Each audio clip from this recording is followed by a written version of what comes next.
اللہ اللہ اللہ۔ کچھ چیزوں سے دل سخت ہوتا ہے۔ جو لوگ دنیا داری کی اور فضول باتیں زیادہ کرتے ہیں ان کا دل سخت ہو جاتا ہے۔ جو ہنستے زیادہ ہیں ان کا بڑا سخت ہو جاتا ہے۔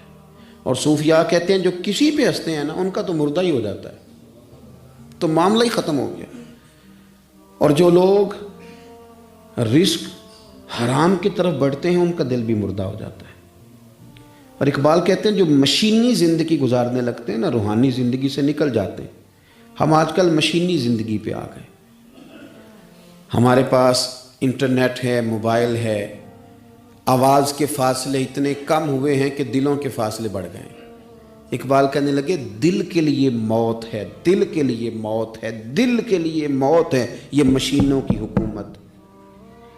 احساس مروت کو کچل دیتے ہیں یہ آلات، آلات پہ زندہ ہیں ہم۔ دل کے لیے موت، اور کسی کے گھر جانا، دروازے پہ دستک دینا، اور کبھی خط لکھنا تو سوچ سوچ کے، کبھی کاٹنا تو پھر لکھنا، لیکن اب بے باکانہ گفتگو ہے تو کیا کوئی سوچے گا، کیا کوئی لکھے گا، کیا کوئی اس میں خوبصورتی کے رنگ بھرے گا۔ سخت ہو جاتے ہیں دل جب آپ مشینوں کی زندگی میں زندہ رہتے ہیں۔ دل نرم کیسے ہوتے ہیں؟ میرے نبی پاک نے فرمایا یتیم کے سر پہ ہاتھ پھیر، رب تیرا دل نرم کرے گا۔ اگر زنگ لگ جائے دل کو تو اللہ کا ذکر کر، قرآن پاک کی تلاوت کر، اللہ تیرے دل کو نرم کر دے گا۔ اور پھر فرمایا کہ اگر دل سخت ہو جائے تو موت کو یاد کر، تیرا دل نرم ہو جائے گا۔ اچھوں کی صحبت اختیار کریں تو دل نرم ہو جاتا ہے۔ قبروں کی زیارت کریں، جائیں کبھی اپنے شہر کے قبرستان میں، غور کریں کہ وہ چودھری صاحب لیٹے ہیں، یہ علامہ صاحب لیٹے ہیں، وہ فلاں بہت بڑے افسر لیٹے ہیں، وہ دیکھو وہ میرا عزیز لیٹا ہے۔ وہ ہارون رشید نے کہا حضرت داؤد طائی سے نصیحت کر دیں، تو فرمانے لگے باپ کدھر ہے تیرا؟ کہا حضور قبرستان میں، اماں قبرستان میں، دادا نانا بڑے بھائی سب قبرستان۔ فرمایا میں کیا نصیحت کروں؟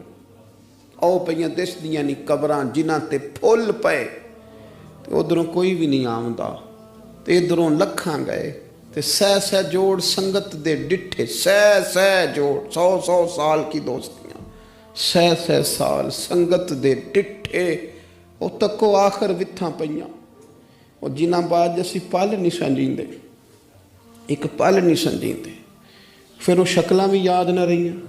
سہ سہ جوڑ، کہا یہ کوئی کم ہے دل کو نرم کرنے کے لیے؟ تیرے پاس موت کا تذکرہ قبروں کی زیارت کو تھوڑی ہے؟ یہ چیزیں دل نرم کرتی ہیں، یاد نرم کرتی ہیں چیزیں دل۔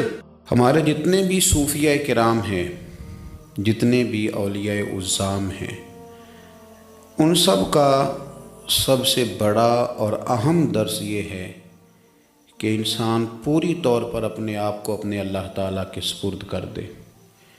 صوفیاء کرام یہ فرماتے ہیں کہ جس طرح بچہ ماں کی گود میں جا کے ہر غم سے بے فکر اور آزاد ہو جاتا ہے، اس طرح بندہ مومن اللہ تعالیٰ پر بھروسہ کر کے ہر غم سے آزاد ہو جاتا ہے۔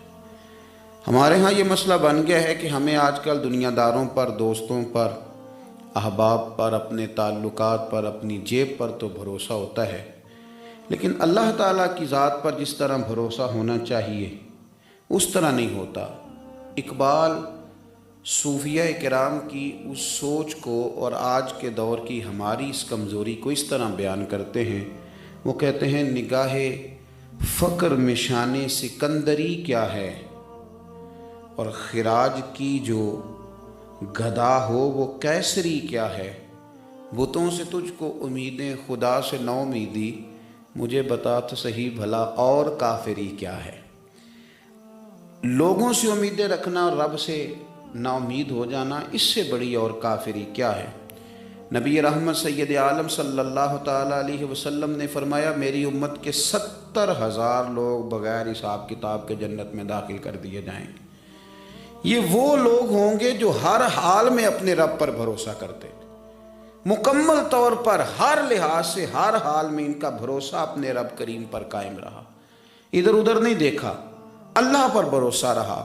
محبوب سبحانی غوث سمدانی شیخ لاسانی سیدنا شیخ عبد القادر جیلانی سرکار غوث اعظم شہنشاہ بغداد رضی اللہ تعالیٰ عنہ اپنے عقیدت مندوں کو، ارادت مندوں کو اپنے زیر تربیت لوگوں کو اور صبح قیامت تک اپنے ساتھ عقیدت رکھنے والے لوگوں کو یہ درس دیتے ہیں۔ آپ ارشاد فرماتے ہیں الفتح الربانی میں کہ اگر تو دنیا اور آخرت کی بادشاہت چاہتا ہے تو اپنے آپ کو مکمل طور پر اپنے رب کریم کے حوالے کر دے۔ غور کیجئے گا سرکار غوث پاک کے فرمان پر، فرماتے ہیں اگر تو دنیا اور آخرت کی بادشاہت چاہتا ہے تو مکمل طور پر اپنے آپ کو اپنے رب کے حوالے کر دے، اس طرح تو امیر ہو جائے گا۔ اور اپنے نفس کی خواہشات پر کنٹرول کرنا مشکل ہوتا ہے نا، فرماتے ہیں تو اپنے آپ کو اپنے اللہ کے سپرد کر، تو اپنے نفس پر بھی حاکم ہو جائے گا اور غیروں پر بھی حاکم ہو جائے گا۔ اللہ پر جو لوگ بھروسہ کر لیتے ہیں اور اپنے آپ کو رب کے حوالے کر دیتے ہیں، اللہ ان کے لیے دنیا اور آخرت میں کافی ہو جاتا ہے۔ ہمیں اللہ تعالیٰ سرکار غوث پاک رضی اللہ تعالیٰ عنہ کی ان تعلیمات کو سمجھنے کی توفیق عطا فرمائے۔ حضرت حذیفہ بن یمان، حضرت ابو حصیل رضی اللہ تعالیٰ عنہ، یہ دو لوگ کہتے ہیں کہ بدر کی جنگ میں نا ہم حضور کے ساتھ لڑنے کے لیے گھر سے نکلے، رستے میں ابو جہل نے اور کچھ اور لوگوں نے ہمیں روک لیا، کہاں جا رہے ہو؟ ہم نے کہا حضور کی زیارت کے لیے۔ انہوں نے کہا نہیں، تم جنگ کرنے جا رہے ہو، لڑائی کرنے جا رہے ہو، تم لڑو گے۔ ہم نے وہاں وعدہ کر لیا کہ ہم نہ صرف زیارت کریں گے، ہم لڑیں گے نہیں، وعدہ کر لیا۔ جب ہم حضور کی بارگاہ میں پہنچے نا تو عرض کی یا رسول اللہ صلی اللہ تعالی علیہ وسلم، حضور ہم وہاں وعدہ کر رہے ہیں کہ لڑیں گے نہیں، ورنہ وہ آنے نہیں دیتے تھے، ہمیں گرفتار کر لیا تھا انہوں نے، وعدہ کر رہے ہیں کہ لڑیں گے نہیں۔ تو یا رسول اللہ صلی اللہ تعالی علیہ وسلم ہمارے لیے حکم کیا؟ یہ بدر کی لڑائی تھی جس میں ایک ایک آدمی کی ضرورت تھی، 1000 کا مقابلہ 313 کے ساتھ ہے، ایک ایک فرد کی، ایک ایک شخص کی ضرورت ہے۔ تو یا رسول اللہ وعدہ کر رہے ہیں کہ لڑیں گے نہیں، تو حکم کیا ہے؟ تو نبی پاک صلی اللہ تعالی وسلم نے فرمایا چونکہ تم نے وعدہ کیا نہیں لڑو گے تو تم ادھر بیٹھ جاؤ۔ یا رسول اللہ ایک ایک بندے کی ضرورت ہے، فرمایا نہیں، ہمیں رب کی مدد کی ضرورت ہے، اللہ کی نصرت کی ضرورت ہے، وعدہ کر لیا ہے لہذا وعدے پر قائم رہیں گے۔